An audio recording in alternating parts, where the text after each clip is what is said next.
اب اگلا سوال کنسا آپ کی خدمت میں ہے. میں جو اگر ہم ترتیب سے شروع کریں کہ صبح کی نماز سے ہم دیکھیں اس کے متعلقہ ایک بات یہ ہے کہ فجر سے پہلے تہجد کی نماز کس وقت تک پڑھی جا سکتی ہے، اور کیا تہجد کے لیے سونا ضروری ہے؟ ایک یہ بھی خیال پایا جاتا ہے کہ اگر سوئے نہیں تو تہجد کی نماز نہیں پڑھ سکتے، تو اس کے متعلق برائے کرم وضاحت فرماتے ہیں آپ. بات یہ ہے کہ عشاء کی نماز کا وقت نصف رات تک ہوتا ہے، اور تہجد کے عربی زبان کے لحاظ سے لفظی طور پر لغوی معنی یہ ہیں کہ سو کر اٹھنا. عام انسانی فطرت بھی یہی ہے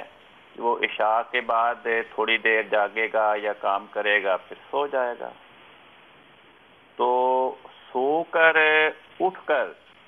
جو نوافل پڑھے جائیں گے، خدا کے حضور عبادت کی جائے گی، اس کا نام تہجد ہے.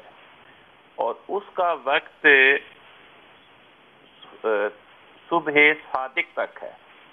یعنی جب فجر کے وقت تاریکی اور روشنی علیحدہ علیحدہ دکھائی دینے نظر آئے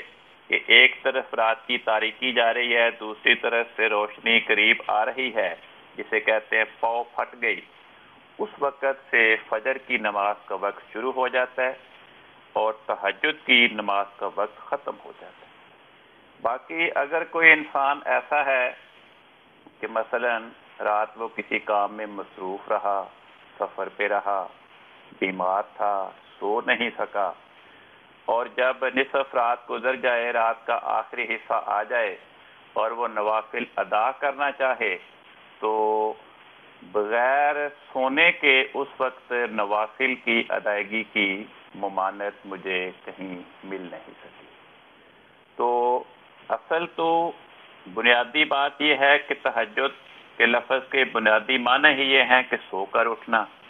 اور طبعی فطری بات ہے کہ ہر انسان رات کو سوتا ہے سوائے اس کے کوئی مجبوری ہو، سفر پہ ہے، بیمار ہے، کسی کام کاج میں مصروف رہا. تو جو مجبوری کی شکل میں نہیں سو سکا،